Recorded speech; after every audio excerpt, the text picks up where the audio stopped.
Testing. The next item on the agenda is the approval of the agenda. Wait a minute. I make a motion to table all business besides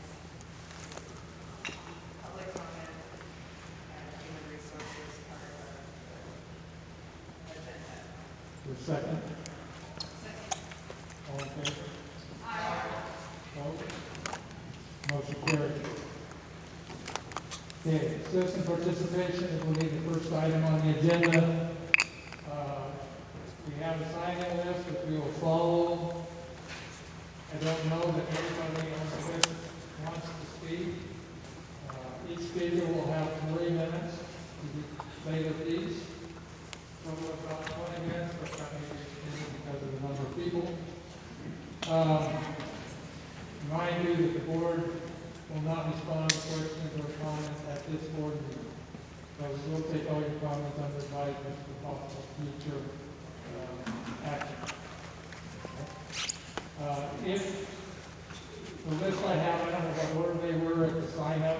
If I call your name and you do not wish to speak at this time, just say pass and I will go to the next person on the list. Does that work for everybody? Okay. First person on the list is Ashley Gulligallegos. They have to have their mic, or we cannot hear. So can they come down, grab your mic and talk through that? Can't hear it. Yeah, we can come down here and use the mic. Okay, she passed. Okay, next on the list that would like to speak is Jennifer Sykes.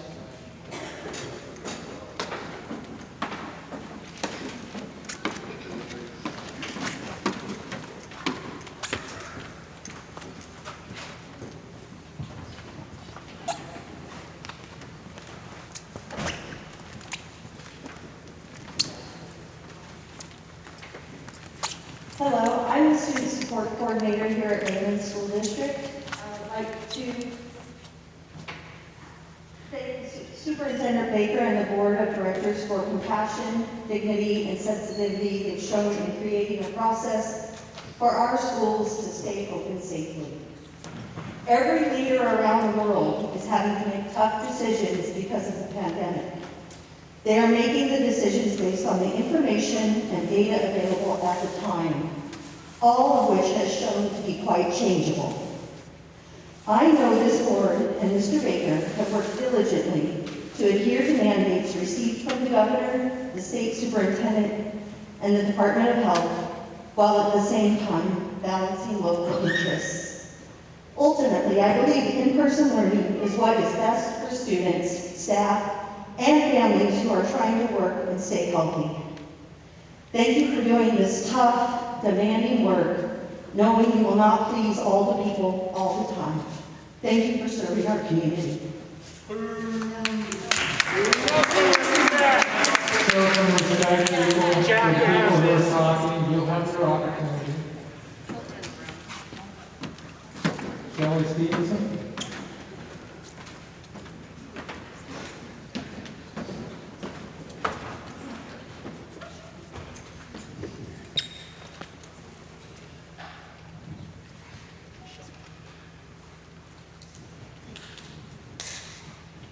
Hi, my name is Shelley Stevenson. I want to keep my job. I have been a loyal and productive employee here since 9/12/19. Was a substitute before that. When the task before me looks daunting, refuse to be intimidated. Disciplinary thinking to view the challenge as a privilege rather than burdensome duty. Make the effort to replace your I have to mentally with and I get to approach. I get to choose not to be vaccinated.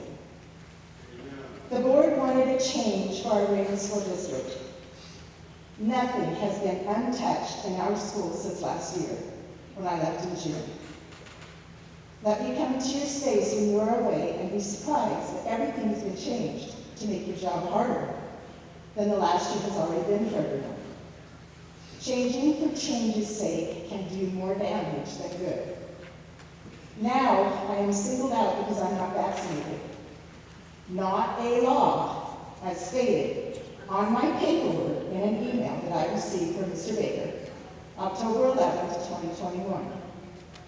I believe it is an illegal and unconstitutional temporary mandate. The email also stated that I would be terminated if I did not turn in paperwork as demanded by Mr. Baker. If I had decided to get the vaccine, I will not.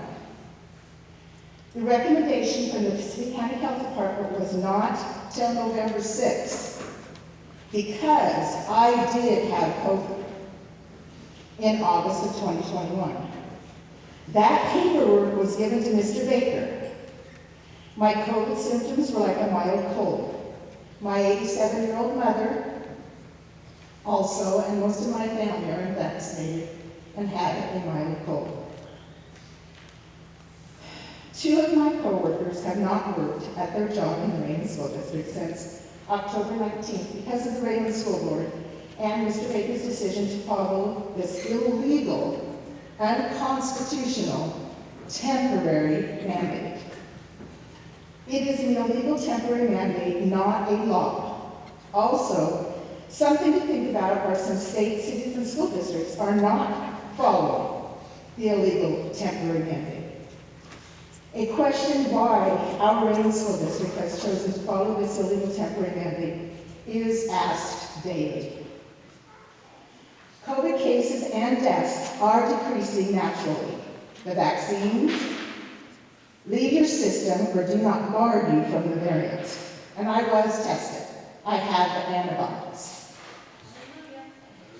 In closing, an employee in the Raymond High School on 10/21/21 made a very disturbing statement to me and another employee about my coworkers that are standing up for themselves and choosing to go against our illegal, unconstitutional, temporary mandate. He said, "Your coworkers are stupid and paranoid." He repeated it twice and said, "In my opinion." In my opinion, they are very, I have one more sentence. In my opinion, they are very smart and strong. I commend them for their strength. The question to ask yourself, are you willing to lose such dedicated, strong employees for an illegal temporary?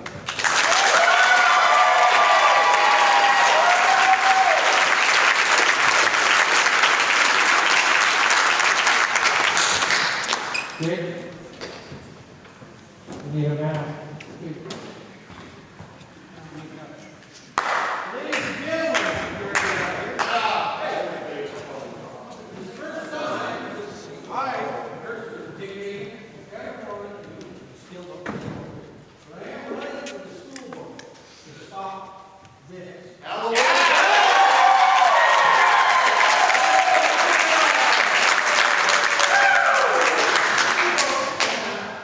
Hey, look, we have to take our schools back.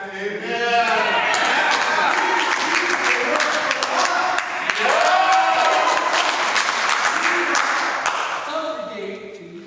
That's right. Right? Listen, ladies and gentlemen, if you don't like this, we have to make a change. Yeah. There's 3 seats up for election on this board. 3. If we take them all, we run the school.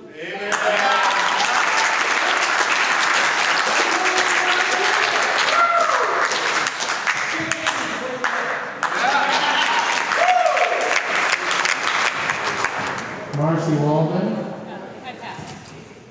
Pass. Okay. Trish Bisbee?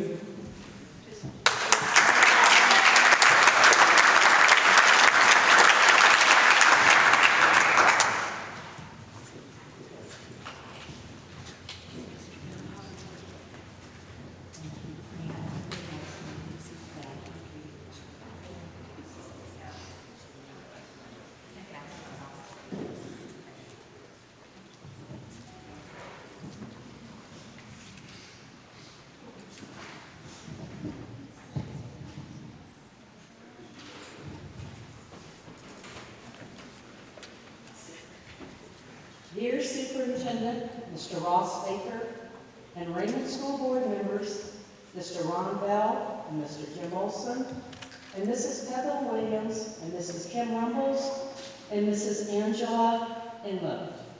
My name is Tricia Bisbee, and I am a community member of the City of Raymond and a volunteer at the Raymond School District. I come before you on behalf of two friends, Price and Lundy, whom I feel have been done wrong in their work environment at the Raymond School District. I took time last week and this week to meet with my attorney, Judge Joel Penoyer, to fill him in on what I had learned had occurred and hired him to see if his research showed the same. I invited him to accompany me to the school board meeting, of which he said, "Thank you, but no thank you." I then asked him to please write a letter of which I could read out loud at the board meeting, and he said that he would. At this time, I would like to read y'all and everyone that is present in the audience his letter that he wrote to you, Superintendent, and to you, Raymond School Board members. Upon closure of this letter, he made me a copy to give each of y'all.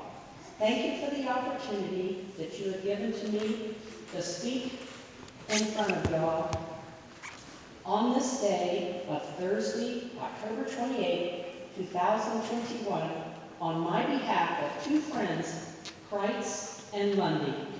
Appreciatively, Tricia Bisbee. So I'm going to read you this letter. Dear Superintendent Baker, I write on behalf of Laura Lundy and Lisa Kreitz. I wanted to make some suggestions for how these valued longtime employees can continue to serve the Raymond School District. I should start by stating I have met personally with Laura and Lisa, and both indicate their top priority is safety for the staff and the children. Their second priority is to continue to serve the children and the district in a manner that is consistent with their religious beliefs. As you know, both of these employees have been granted a religious vaccine exemption. The problems come with the risk mitigation measures they are required to sign off on. The problem areas are specifics of the mask wearing requirements and testing. The State Department of Health has set COVID response standards for school districts. Raymond's mask policy clearly exceeds what the Department of Health requires. The clearest example is the requirement of mask wearing outdoors, even when the mask wearer is well separated from the children. On mask wearing, Laura and Lisa asked that the board reconsider the specifics of the requirements after consulting with the state and local Department of Health and a local physician. On the testing issue, Laura and Lisa indicate the regime proposed is more than the other local school districts require, and they believe is more than is needed. Again, they would ask that the board reconsider the specifics of the requirements after consulting with the state and local Department of Health and a local physician. Again, Laura and Lisa's priorities are safety and service to the children of the district, consistent with their religious beliefs. Hopefully, the district can find a way to keep staff and the children safe, and at the same time, not lose the services of these valued employees for even a short time. Sincerely, Joel Penoyer, Attorney at Law.